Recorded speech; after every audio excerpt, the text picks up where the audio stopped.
La segunda batalla importante de Alejandro en el suelo asiático ha sido el asedio de Halicarnaso. ¿Cómo es la prehistoria de aquel asedio? Recordamos que la batalla de Alejandro del río Gránico fue una victoria brillante, una victoria total y inesperada para muchos. Ahora el joven comandante macedonio estaba frente a un gran dilema. Por lógica, parecía que lo mejor podría ser era seguir avanzando al interior de Persia para perseguir el ejército derrotado de Darío y acabar de una vez con el enemigo.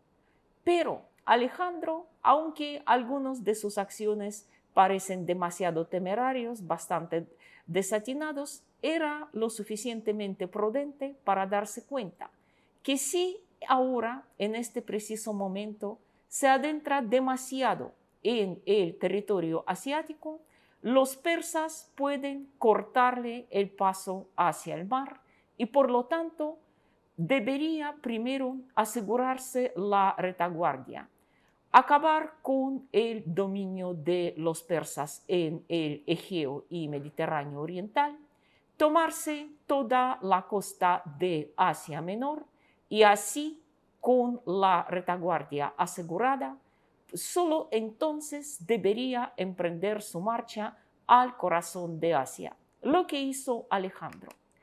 Y su primer objetivo en la costa oriental del Egeo era la ciudad de Mileto. Mileto, uno de los puertos más importantes de la región y de una posición muy estratégica. Mileto, sin duda alguna, era una ciudad importante, tal como lo muestran incluso sus restos arqueológicos que se preservaron hasta hoy día, y Alejandro no podía descuidarlo de ninguna manera. Cabe señalar que el gobernante de Mileto, un tal Egesístrato, desde el principio decidió entregar la ciudad de forma pacífica. Como ya hemos visto, Mileto era una ciudad muy hermosa y sus habitantes no querían que terminara hecha ruinas.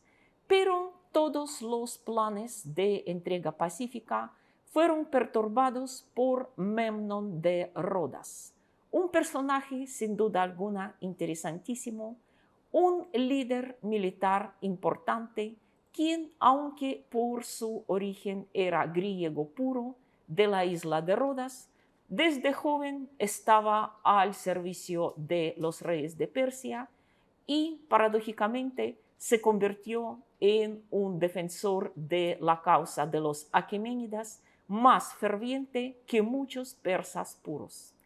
Él se instaló con su tropa en Mileto y de ninguna manera no quería entregar la ciudad. Cabe señalar que Memnón era un hombre lo suficientemente inteligente, tenía sus informantes en muchas partes y sabía que la flota de Alejandro era más bien modesta, apenas 160 triremes contra más de 400 buques de guerra persas que si lograban acudir en ayuda a Mileto, sin duda alguna Alejandro perdería. Pero en el asedio de Mileto, los planes de Memnón quedaron truncados porque al mando estaban los dos hijos de Parmenion. Recordamos uno de los comandantes más antiguos del ejército de Alejandro, quienes decidieron la situación a favor de Macedonio. Uno de ellos, Nicanor, se encarga del asalto, del asedio propiamente dicho, y hace que las máquinas de guerra, aquel magnífico ingenio de Díades de Pela, el mejor ingeniero militar de la época, sin lugar a dudas, se acercan a los muros y comienzan a hacerles brechas, tal como vemos en esta imagen. Por otro lado, el hermano de Nicanor, Filotas, del cual hemos hablado más tarde, toma en sus manos la situación en el mar y hace todo lo posible para distraer la flota persa, para evitar de que llegue a las costas de Mileto antes de que la ciudad sea tomada definitivamente. Precisamente gracias a las ingeniosas maniobras de Filotas, la flota persa se demora, llega a la costa de Mileto 3 días más tarde, después de que los macedonios ya toman Mileto y se apoderan también de la isla de Lados, muy estratégicamente importante, y por lo tanto a la flota persa no le queda nada más que ocupar la posición a 10 kilómetros al norte de la ciudad, en la zona del monte Micale, tal como lo vemos en esta imagen, justo frente a la isla de Samos. De tal manera, la toma de Mileto ya es un hecho y Alejandro ahora maneja toda la costa de Egeo, desde el Esponto, es decir, desde actual Dardanelas en el norte, hasta Mileto al sur.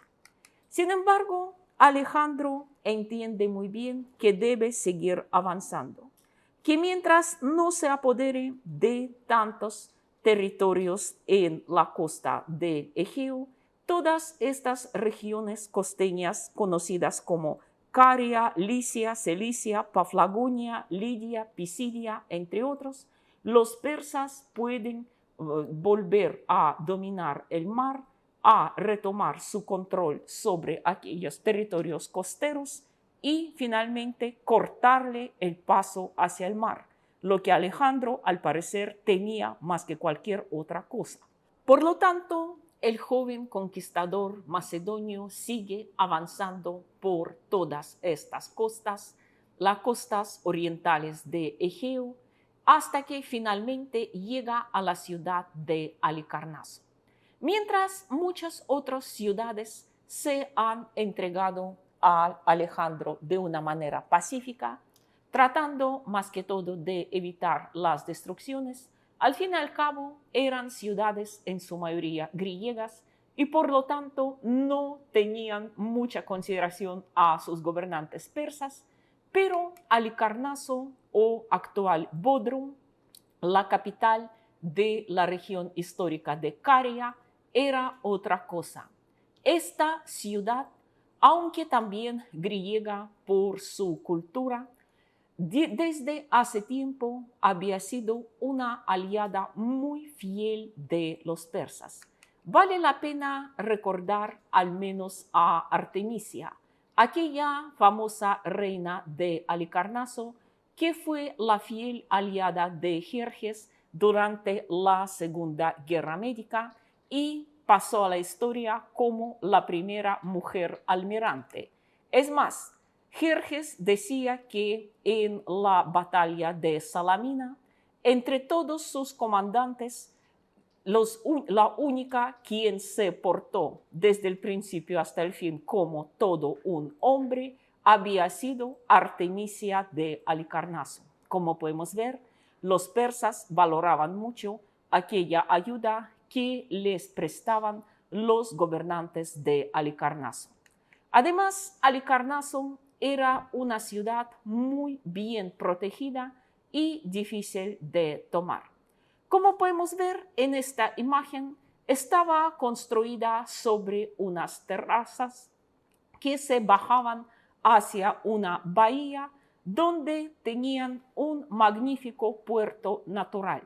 Precisamente en este puerto, poco a poco se congregan todas las barcos de guerra persas que avanzan hacia allá desde la costa del monte de Micale. En este caso, como podemos ver, con toda esta flota tan poderosa en la bahía de Halicarnaso, la ciudad resulta prácticamente inexpugnable desde el mar. ¿Y qué pasa con sus límites terrestres. Ahí la ciudad de los tres lados estaba rodeada por la formidable muralla de Mausolo. Sí, aquel mismo Mausolo, el rey quien había dado su nombre al mundialmente famoso mausoleo de Halicarnaso, una de las 7 maravillas del mundo antiguo, también, como podemos ver, no solo sabía construir mausoleos, sino unas defensas formidables. Hasta hoy día han quedado algunos fragmentos del muro, de la muralla de Mausolo, y como podemos ver, incluso hoy se ve impresionante.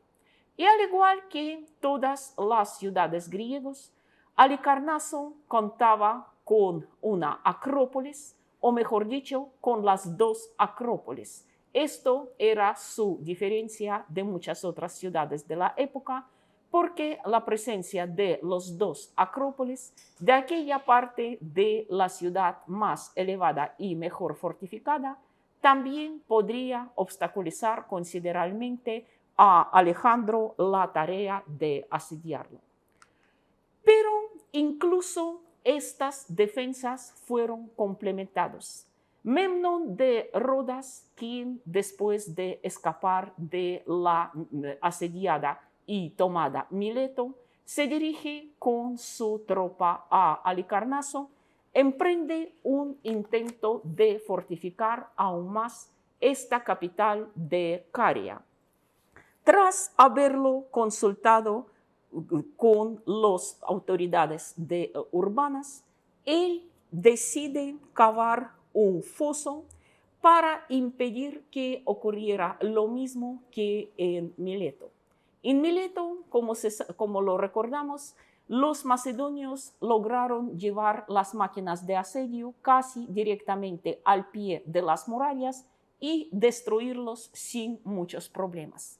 Para que esto no se repitiera también en Halicarnaso, Memnón fortifica la ciudad y ordena cavar un pozo de 7 metros de profundidad y 14 metros de lo ancho.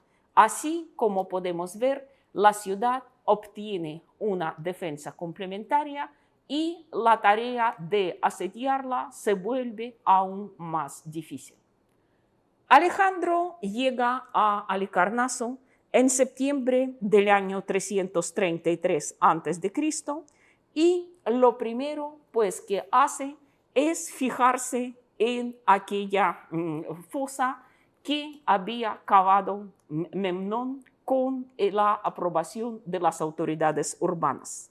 Pero nuevamente en su ayuda acude Díades, su fiel ingeniero de las máquinas, y se usa una especie de torres móviles y cubiertas, como podemos ver aquí, que protegen a los soldados de los proyectiles lanzados desde la muralla por los defensores de la ciudad, mientras que ellos van llenando poco a poco el foso.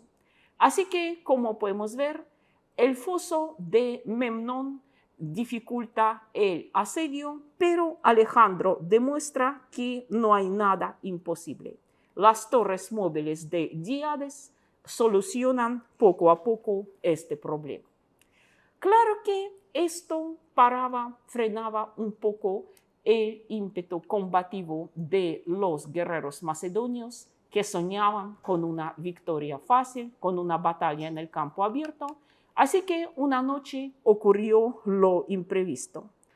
2 soldados hipapistas del destacamento de Pérdicas, uno de los compañeros más cercanos de Alejandro, que al parecer habían excedido de vino y bastante borrachos, bastante tomados, hicieron un ataque, una incursión improvisada sin haberlo consultado con nadie. Al amparo de la noche, se acercaron a aquel tramo del muro que ya estaba bastante deteriorado por las máquinas de Alejandro y penetraron en la ciudad provocando pánico, porque nadie se dio cuenta que eran solo 2. Memnón, a su vez, comienza un contraataque, más hombres se sumen a la lucha, los hipaspistas del destacamento de Pértica, al darse cuenta que sus dos compañeros se metieron en la ciudad, también se suman al ataque y como resultado surge un gran alboroto que termina por muchas pérdidas por ambas partes. Realmente esto era algo inesperado, pero así como podemos ver, debido a una mera incursión de dos borrachos, Alejandro se da cuenta que se puede emprender aquellas escapadas nocturnas en aquellos tramos de muro donde este ya está bastante deteriorado. A partir de entonces, los macedonios prácticamente redoblan sus fuerzas para hacer nuevas brechas en las murallas, mientras Memnón ordena construir apresuradamente un segundo anillo de muros. Así que aquellas escapadas nocturnas se vuelven cada vez más frecuentes y en el transcurso los macedonios tratan de abrir más brechas en las puertas y a su vez los defensores de Halicarnaso también emprenden las incursiones al otro lado de la muralla y más que todo tratando de incendiar, como podemos ver aquí, las máquinas del asedio del enemigo. Poco a poco, Memnón y los defensores de la ciudad se dan cuenta que los muros no resistirán mucho. El foso está prácticamente rellenado y las máquinas de guerra de los macedonios hacen un estrago cada vez mayor. Muy pronto descubren que aquel segundo anillo de murallas, levantado muy apresuradamente, resulta bastante precario y no podrá detener el avance. Entonces Memnón y Orontobates, el sátrapa persa de la ciudad, deciden lo siguiente: van abandonando la zona de los muros y trasladan sus mejores tropas en la cima de una de las acrópolis. Aquí precisamente podemos ver aquella acrópolis en Halicarnaso, su aspecto actual. De una vez voy a precisar que esta fortaleza que vemos aquí no tiene nada que ver con Memnón ni con la época de Alejandro, es mucho más tardía, sin duda, como podemos ver son las ruinas medievales, pero el aspecto general de la Acrópolis sigue siendo impresionante. Realmente ahí se podía mantenerse defendiendo durante un tiempo indefinido, prácticamente mientras alcanzaban los víveres. Alejandro, muy furioso por aquella maniobra de Memnón, decide finalmente poner fin a este asedio, a esta resistencia sin fin, y una noche a comienzos de noviembre la ciudad fue incendiada. Los persas y los últimos defensores de Halicarnaso se despegaron ante las tres fortificaciones que no tardan en caer en manos de Alejandro, mientras Memnón, aprovechándose de la confusión que reinaba en la ciudad, con un pequeño destacamento de sus mejores soldados, logra llegar al puerto, ahí toma un barco y escapa de la ciudad en llamas a la isla de Quíos. Sin embargo, con esto no termina su resistencia, intenta de sublevar contra Alejandro a todas las islas griegas, tiene perspectivas incluso llegar a Atenas, a otras ciudades de Grecia continental y ponerlos en rebelión contra Alejandro. Sí, Memnón tenía grandes planes, pero como veremos más tarde, no se hicieron realidad. Mientras tanto, Alejandro celebra su segunda gran victoria. Halicarnaso, aquella auténtica piedra en el zapato que impedía su avance al interior de Asia, ahora por fin ya está doblegada. Después de Halicarnaso, Alejandro decide dividir su tropa en dos, tal como podemos ver en esta parte. Una parte, justo la mitad de la infantería y de la caballería, comandada por Parmenion, se dirige a Sardes, la más occidental entre las 4 capitales persas, y la toma sin problemas. Mientras tanto, Alejandro avanza por Asia Menor, rumbo al sur. Pronto, como podemos ver aquí, toda la costa oriental del Egeo está en sus manos y comienza su avance por la costa del Mediterráneo. Finalmente, se aleja un poco de la costa para reunirse con la tropa de Parmenion en la ciudad de Gordias, la capital de la región de Frigia. Y ahí precisamente con esta ciudad, con Gordias, está relacionada una anécdota histórica muy famosa acerca de un tal nudo gordiano. ¿Cuál era aquella historia? Se cree que la ciudad fue fundada por un tal Gordio, un personaje mitológico quien fue amante de la mismísima Cibeles, una diosa dueña de la vida, muy poderosa, quien podría ser muy benévola y muy generosa con aquellos que la honraban. Y a Gordio ella le regaló su célebre carruaje. Dicen que cuando Gordio llegó en este carruaje en Frigia, todos se arrodillaron delante de él y lo proclamaron su rey, porque el yugo de este carruaje estaba unido al eje con un nudo de una forma complicadísima, un nudo atado con una cuerda de cáñamo que, según se creía, había fabricado la mismísima Cibeles y ningún mortal era capaz de desatarlo. También se creía que aquel que finalmente logra desatar aquel nudo de Gordias o nudo gordiano, como comenzaron a llamarlo, se convertiría en el rey y señor absoluto de toda Asia.